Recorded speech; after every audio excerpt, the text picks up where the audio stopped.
Let's go!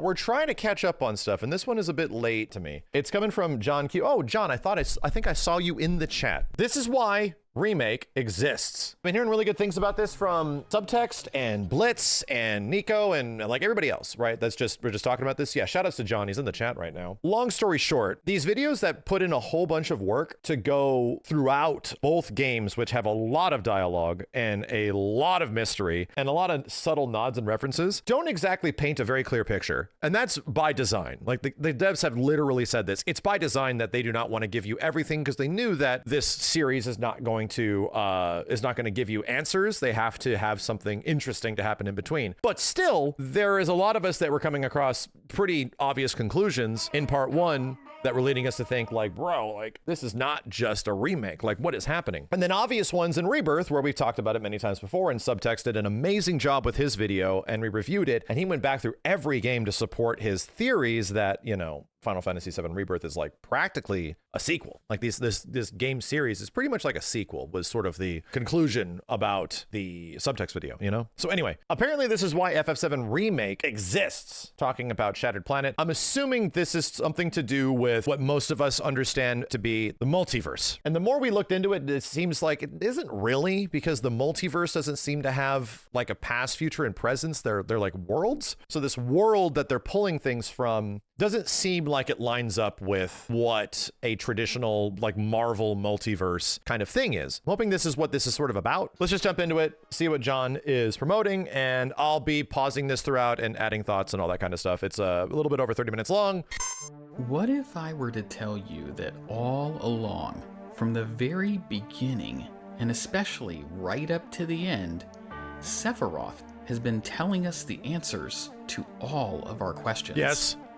Right in front of yes. us the whole time, with many of the elements in Rebirth further expanding our understanding and supporting that assertion. What I'm about to present to you is something I haven't seen many people discussing, so let's break it all down. Already a great point. The very first trailers of FF7, the context of what happens in FF7 Remake Part 1 changed dramatically after you beat the game. It definitely feels like the main character of this remake trilogy is Sephiroth. A lot of what's in the trailers have very much been sort of saying what his intentions are, but we just don't have a lot of the context for it. According to Bugenhagen, planetology is, in part, not simply the study of the cosmos and the celestial bodies that dwell in it. It is a quest to comprehend the cyclical nature of life. That means that life and the planet operate in a cycle of continuous convergence and divergence, which can be studied. The life stream is also comprised of the accumulated memories, emotions, knowledge, hopes, and dreams of every individual who has ever lived. It is the very essence of our star. The blood coursing through its planetary veins. Yeah, and that context is a lot different in this game than OG FF7. You don't really get an understanding of like what the hell the life stream is, like actually. Like you get sort of like an ethereal heaven kind of thing in the OG FF7. Rebirth especially, that focuses a lot on like what the life stream is and our misunderstanding of it, like the main character's misunderstanding. It sort of leans into the fact that like this thing is like memories and dreams and like hopes and shit. It's like everything that you took with you in your life gets accumulated. Whatever you die with, your experiences sort of get almost a tangible thing called the life stream, you know? This new and mysterious concept of multiple worlds was fascinating for open-minded players who wanted the Final Fantasy VII they knew and loved, but more significantly expanded. Personally, I fell into this camp myself. And I did too, because like time travel was involved, right? Sephiroth being the Biff Tannen of Final Fantasy VII was interesting because he effectively sees what his destiny is to be and then exists in like an ethereal form and is like, fuck that shit. Pretty much finds a way to go back and change stuff, which is interesting that it's like, okay, but by doing this, you have like fucked stuff up. There's now multiple timelines. There's, in the way Doc explained it, there's like an alternate 1985 in Back to the Future 2 that we caused by changing stuff that happened in the past or the future, you know? Based on the information available in Rebirth, It appears one way these worlds are born comes through a divergence from the intended will of the planet. When choices are made which branch from the course of destiny, it appears new worlds are potentially made as represented by a rainbow effect seen in Rebirth. And that's an interesting, I don't think I have asked that question, or have I? Like, why is there multiple worlds? Why is there like a multiverse? Is it there just to support a new plot? I mean, obviously everything would be, but like, what's the intention behind it? What's the intention of shoving the black materia and having one empty white materia that are between like almost like dimensions? You know, we can think of these as dimensions. My parents are no longer with us here. The legendary that is, NPC. but I believe they're still out there on another plane. This chat, as an understanding, this NPC and its dialogue is not exactly easy to find. Like, it's there, but you have to like wait a whole bunch, right? So it's meant to be a very specific nod, quite literally, for fans. She's very easy to miss, and I accidentally missed her on my second playthrough when I was going through, and I was like, oh god, I missed it. It's very easy not to get. The reason is that it's an Easter egg specifically for all the theory crafting fans. Like, this is offering context specifically for fans that are trying to actually put the story together. A little bit of context without just answering everything. But as we move on, like, you have to understand, why is this NPC saying this? It's from the developer's intention to give you a little bit. Here's just a little bit to understand why things are happening the way they are. Is a person's spiritual energy diffused and used to create new, completely different life within the same world where they died? Or is a completely new life created, but in a different world instead? Or, hear me out, are the people reborn as themselves, but in a different world? So their spiritual energy remains, but when new life is born out of the life stream, it's still them. So, okay, so that's an interesting thought process that I never thought of before, because this is effectively talking about reincarnation, widely understood concept, you know, that we're aware of and how it works in real life. Obviously, we have no clue, but like, the life stream and reincarnation is a thing that I've not thought about before. How would that operate? How would this narratively operate? You know, promoting the idea that there is different places. John's here saying that, like, maybe, just maybe, they're pitching the idea that, hey, what if the whole point of these characters existing in one place to the next, like, why did Biggs die and then wake up all of a sudden? Maybe, just maybe, yeah, his bitch ass died, and then at the end of the first game, it shot to a scene of him waking up, technically reincarnated in a different world. Sephiroth is aware this multitude of world exists and is, at least in some manner, connected as one conscious being across the worlds. Because he's like connected to the live stream, dude. Like, Sephiroth has literally like traveled and understand how the world works through the live stream in a similar way that Aerith has, right? He like doesn't die because he lives on through like memories in cloud and shit. Like, it's crazy. We also learned that worlds that are fading or about to expire have a rift which becomes visible in the sky. But what's the nature of this rift and what does it exactly represent? Damn, I just made that connection. That also really increases the stakes of part 3, because Cloud sees the rift, which means that you literally have a timer. This place is going to shit in due time, you know, which is like our main story. Like, and it's not just saving the world from Sephiroth, it's saving the world from the fact that this place is about to not exist anymore. Like, it's going to be gone, but they haven't explained that yet, you know? That will have to be explained in part 3. Now that we've discussed at least 3 potential ways the various worlds might be created, how are these different versions of Gaia connected via the life stream? Do they share one life stream? Does each world have their own measure of the life stream? And how or why do worlds endure or fade at different paces? Is the length of their survival based on their own shares of the life stream? Okay. While we don't have enough information to make a concrete determination one way or the other about how the worlds exist and interact with the life stream, we do know a few details with which we can establish a small foundation to build upon in part 3. Yeah, we're not getting these answers until the next game. And as a last question around this concept of a multitude of worlds, Did they always exist and the planet has always been made up of them? Yeah, that's a good question. Is this just the way things are? What caused this to be this way? Like, why? Is it just for the game? Is it just for this is literally the thing we were getting into this about. Is it just for the sake of moving a story? Is it just for the sake of them effing with us? Like, what? There has to be like a good reason for this to exist in this way. And it spoke about in FF7 Rebirth that the number one hint of all this shit is that the black materia was actually hidden. Like, the correct black materia was not in the existing story world, it was somewhere else. And that Sephiroth needed this other thing to actually find it, to find the real black materia, you know? And the same thing goes for the white materia, because Cloud technically takes white materia from one world and puts it in another. And Sephiroth is like, that's fucked up. It would be so funny if none of this was actually explained by the end. It would be so funny. There's one more topic which looms over everything in Remake and Rebirth, which must be discussed. That's a good point. Yeah, we almost don't even consider Jenova. There is so much Sephiroth in part 1 and part 2 that we really do not even consider Jenova.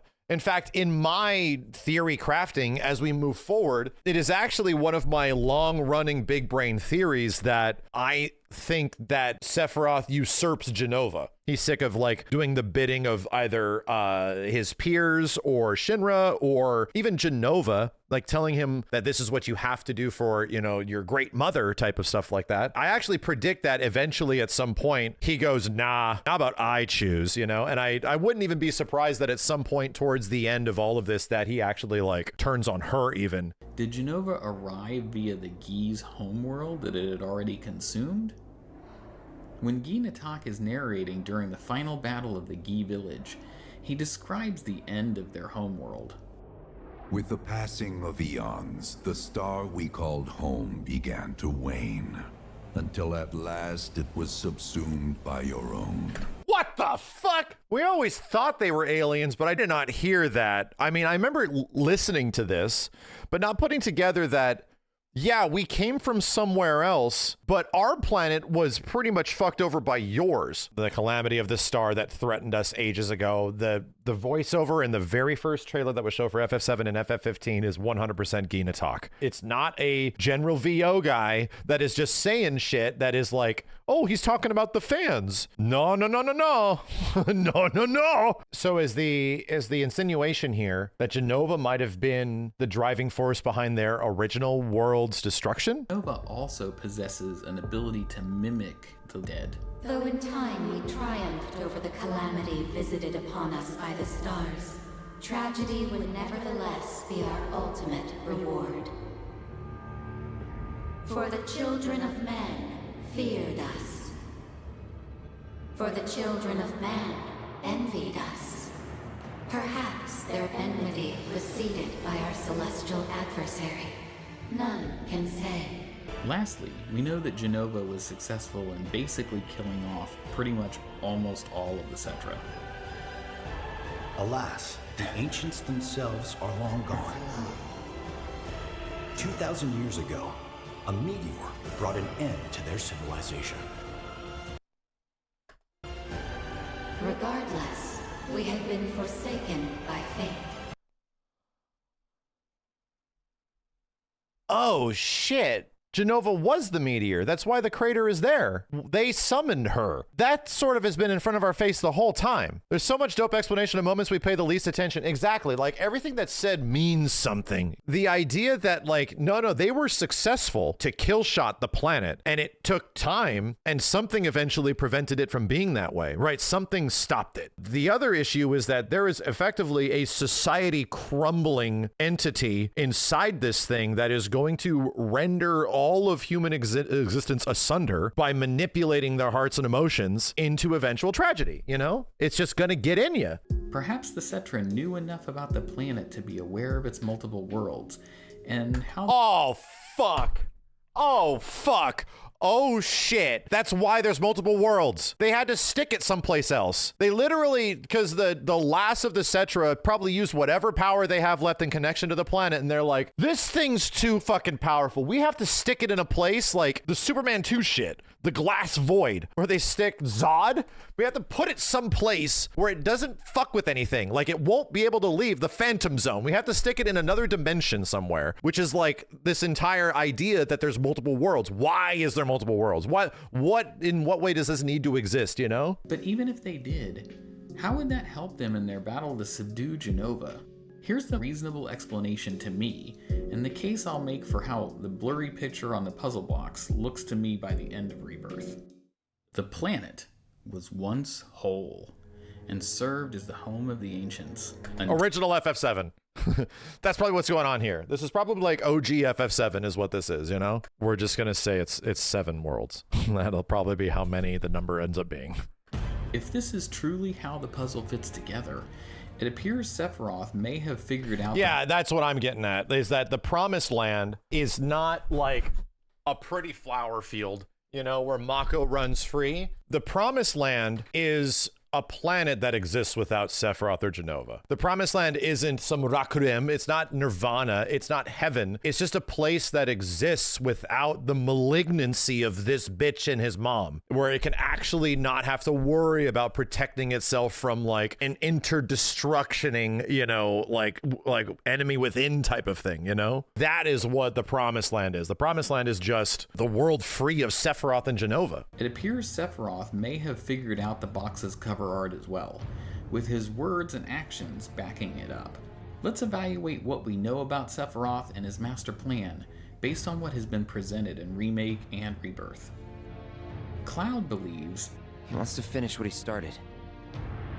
He wants to reclaim his birthright and rule over the planet with Jenova at his side. So of course our main characters echo the exact same thing that the original Final Fantasy VII is, right? This is the plot. This is actually the plot of OG FF7, is that, yeah, Sephiroth just wants to rule over the planet. His intentions are pretty linear. He feels like he's above everybody, that he deserves more, that he is son to an extraterrestrial beautiful mother, and that this we belong to this place and this place belongs to us, you know? That's the OG FF7 story, you know? They're not aware. We also know Sephiroth doesn't want Cloud to die. Rather, he wants Cloud's help. And this is one of the biggest mysteries. Why? Like, why is Cloud's existence that important? We actually don't know. Why is Cloud integral to this thing happening? I think I have an idea. Cloud is the last living remnant of Sephiroth. All the other dudes died. I guess there's only one in there that technically doesn't actually die and continues on, and it is it's Gact.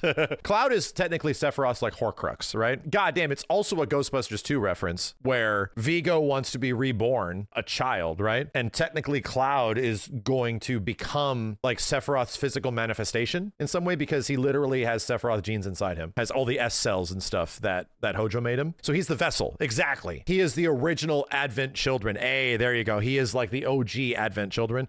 Where is Sephiroth's physical body? He's dead, man. And it kind of makes sense why Sephiroth is all like, careful, chill, don't hurt your bones. Like, it also kind of is like, you know, don't mess anything up. Like, chill, bro.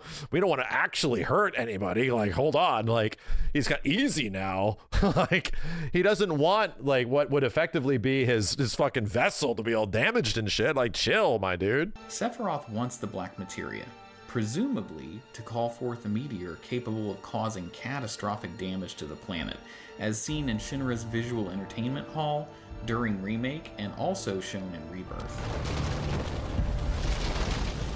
Guy Natak also all but confirmed this function of the black materia when he begged the party to return it to the Guy. Our ultimate salvation is cessation. It is nothingness.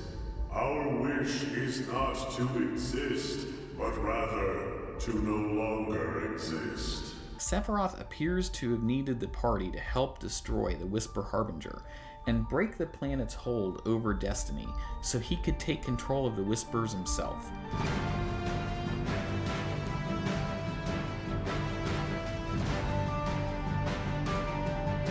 Perhaps Because the to last defense of the planet against this shit, against what the Cetra did, is creating whispers to keep everything intact. Sort of like neo-ethereal thing that just want us to line everything up to make sure that it gets to this end. So it creates a fate. It creates a thing that, all right, we're in massive danger. We need to put up a firewall around everything, like white blood cell this whole bitch and make sure we get to this finality because this is the only finality that we need. So despite his desire to obtain the black materia and summon Meteor, outright destruction of the planet doesn't seem to be Sephiroth's actual intent. However, when Sephiroth grabbed the black materia in Rebirth, he called it the key, which grants access to the true counterpart hidden between worlds. And we know Sephiroth didn't want the remake Beagle world to have a white materia, because when Cloud still possessed it after his time spent in Aerith's dream world. Yeah. Sephiroth literally going in between worlds and picking out the right black materia in between worlds and not all the fakes, you know? And then as Cloud does the same thing with the white materia, which is gone now, Aerith cheats and takes something from another world and gives it to Cloud to take back to his. And he goes, that doesn't belong here. Very poor form. That's what I mean. It's just a projection. He's just projecting. It's like, hey, only I'm allowed to do that. And the concept of a reunion has been referenced many, many times. A touching reunion. For the future is bright. We are to bear witness to the reunion of worlds. Reunion. And based on some very specific lines of dialogue during the Temple of the Ancients, it seems extremely plausible Sephiroth is trying to reunite all of the worlds which make up the planet with the intention of making it and Jenova whole.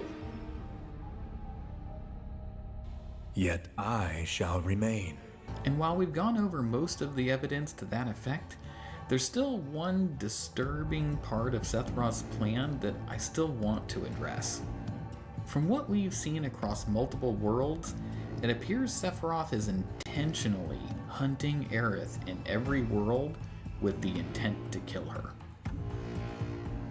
Yeah, this is what makes the story in Rebirth so interesting. It is alluded to when Aerith is in her dream world, right? Sephiroth is hunting her. This is why it's so confusing at the end of Integrate. It has Zack alive and showing up and going to the church, and everyone's big mad and big crying, but everyone's big mad and big crying because Aerith's dead there, man. They don't tell us exactly why or what's happening, much less do we ever see the conclusion of that. But the illusion is that Aerith died there. Now the context of this, with this knowledge of what's Sephiroth been doing between worlds. Oh, he's actually going to all of them and murdering Aerith one by one and taking out Aerith because it's the one thing that's getting in his way. So this is where you've been hiding, in a world that has accepted its fate.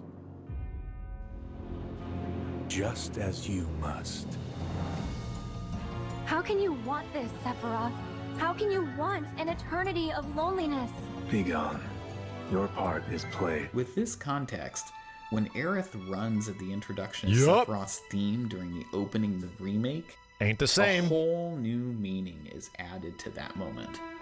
As we reviewed earlier, after people die and enter the lifestream, it takes a while before their energy in the lifestream then gives rise to new life. In time, yeah. Sephiroth's endgame has something to do with the creation of a forever in which the cycle of life and death would be disrupted. Yeah, and okay. I'm glad he came to the same conclusion, because after the stuff that's going down in Ever Crisis, it is alluded to the fact that potentially Sephiroth might not be down with the way the world operates, with the way that the live stream operates, with death around every corner, that people have to deal with death and stuff, that maybe he wants to create an existence where death doesn't exist anymore, you know? He wants to disrupt the entire nature and life cycle of everything. And why does Cloud find that appealing? Because in the argument of Cloud and Sephiroth, Cloud hears a potential, hey, she might not be dead anymore. You can actually have her alive. And he would go, damn, that's a pretty enticing argument that maybe I can solve the thing that is going to haunt me my whole life. I can actually have her alive. Instead, it's the antithesis of what Aerith would want. Aerith wants to die. She wants to like not exist anymore. She wants you to remember her and for it to continue and stuff like that. And the natural order of things, you know what I mean? And Sephiroth wants to change that natural order is obviously what most of our assumptions are. You have to let her go type of shit. Yeah. All these moments and memories, precious and fleeting, they're like rain rolling off his back. And when they're gone, he won't cry or shout or anything. So this directly lines up with what the girl says in Cosmo Canyon. That like all that stuff that composes the live stream, memories, hope, you know, your soul, right? Your soul turned into the live stream. He's going to get rid of that. From this, we can deduce that if people have died and their essence or consciousness is in the life stream at the time those worlds are unified, they may cease to exist. And on the true death, like that's the big difference in Final Fantasy VII that's sort of hard to comprehend, is that there's no real true death. You know, even when you return to the planet, it's sort of like hinted that this is like the next part of your life in some way, you know, this sort of like non-existence thing. It's shown that Sephiroth and Aerith also exist in like a non-existence, right? They're sort of like there and around, and it's like, oh, they're there, but they're not there, like type of thing. What it's proposing is that this is true death, non-existence. Like this is the end, like all of the things that composed your soul are true gone, which is ultimately what I think this story is about, is actual true death of Sephiroth, because he never truly dies. It's entirely possible Sephiroth is trying to eliminate Aerith from all worlds prior to executing the final unification. Oh, so she can't come back. Oh shit, she keeps coming back. He keeps fucking hunting her down. So that's her true death. He's trying to true death this chick so that there's no way she can keep coming back and fixing things. That's his, oh God, that's his intention. That is the whole point of them saying why it takes time. Why it takes time for like you to die and then effectively respawn in another world, right? That's sort of the entire premise of this video, that like, okay, Aerith like popping in the beginning of FF7 Remake Part 1 is her effectively respawning from a death that Sephiroth killed her in a different world, murdered her, and all of a sudden, pop, and then but it took time. It took eventually, who knows, 30 years from OG FF7 for her to effectively repop in a new world and then be aware that, oh shit, I'm being hunted down again. Who knows? He is literally trying to spawn camp her to the point where, oh, there's been not enough time for you to repop. You are true dead now. That's a cool ass theory, dude. Holy shit. So there you have it. We set out to break down the lore and mysteries found thus far in the Final Fantasy VII Remake project, helping us all who were feeling exactly like Zack. What in the hell is going on? And make the case for how these puzzle pieces fit together in the way that makes the most sense. If you're with me and everything in this video makes a lot of sense to you too, let us know in the comments. Conversely, if you disagree or have your own takeaways from Remake and Rebirth, let us know as well and share your own thoughts. Yeah, I think a lot of this really, so there's a reason why John has made such a captivating video here. It's that his words are not the thing that's making you pull conclusions, you know? His words here are there to guide you towards a conclusion of like what the game is saying. So a lot of the times he promotes an idea, like a concept in this video, which is really cool. And then the concept is not said by him, it's said by the game. Provides the evidence between the last two games, which is very hard to puzzle this all together, you know, with what's on screen, because there's just so much of it. There's so much between like a 40-hour, 45-hour first game and like, good Lord, 150-hour part 2. Like, holy shit, man. This is what the game is saying, dude. And here's where the game says it. It's just that it's scattered. It's split into different parts throughout both games and makes that relatively easy to understand. Comprehensible when before it just isn't. I think the idea, just the proposal that the whole reason that a multitude of worlds has existed is because at some point the Cetra split up the planet into other existences that they can literally place things like it's a storage bin. In those places and things, they might not be exactly like normal. Those worlds and places don't follow like a timeline. They're more like existences and dreams that you can actually place physical things, right? You can put stuff over there, black materia, pieces of Jenova, splitting up Jenova into different places so that it eventually doesn't come back together and really screw everything up, you know? So there's a really big question that is proposed in this video that I think is mad fascinating. And it almost makes me wonder, is it a sequel? Because it recontextualizes what the reunion is without actually changing it. Like most of the story shit that is promoted in the OG FF7 is the reunion, right? The reunion is just bringing all the Jenova pieces together. And those Jenova pieces exist in the same world. There's no multiple worlds at that point. So the idea is that the reunion in this is a bringing together of those pieces from different worlds, you know? So it's an interesting idea of just like, so what is technically the past or present? In what way does like this destiny thing happen? Because that's obviously way back when, you know? I'm thinking of this linearly, right? Linear like a timeline. So at some point the Cetra figure out that we got to stick these pieces all over the place. I think the idea is that the OG FF7 is just another one of those instances that sort of happen where Jenova came together in all of these ways, but it was somehow stopped. Oh, that's it. There you go. How was it stopped? Aerith was around. That's how it was stopped. That like this planning of all this shit like came together in the OG FF7 because Aerith literally somehow survived in the live stream and used it as a weapon to protect the planet. Now Sephiroth is like, hey, so what if you're not in the live stream to protect the planet anymore? What if I find a way to permadeath your ass before you are able to do that? Then the actual plan gets set into place. If anything, the original FF7 could just be another one of those instances, one of those worlds. Shit came together. At the final act, she cheated. And it's like, God, we were so close type of thing. It means it could have just happened a variety of ways over and over again where Aerith has always been there to interrupt shit. Where she's always been there to either manipulate something or move a piece to there or this to that or that kind of shit. And Sephiroth is always hunting her down every single time to try to stop it from happening. What makes this situation different? He's just getting better at it. In this situation, he manipulated them to take out Destiny. That's the big one. It's the planet's time weapon, right? The planet has weapons. We learned this. The planet has weapons to protect the planet from bullshit, all of its Godzillas. Effectively, in this one world, its protection against this shit is now rendered asunder. And since Destiny's dead, Sephiroth is now free to start combining shit, and we see him happening it. We see him doing it, right? We literally see worlds colliding. We see them merging. He's not doing it all at once. He's doing it piece by piece by piece. And eventually he's going to be completed, right? It's going to be over. So I guess that's the difference. That's the big difference. And for those fans who have only played the remake series and are trying to remain spoiler-free until part 3, I did my best to record this video without using any of the other information found in the Final Fantasy VII compilation, but I would just recommend being super careful when diving into the comments, just in case folks share more info than what was found in Remake and Rebirth. Yeah, because a lot of stuff has definitely not been spoiled yet in this story. There's a lot of reveals from the OG FF7 that are still going to be showing up in part 3.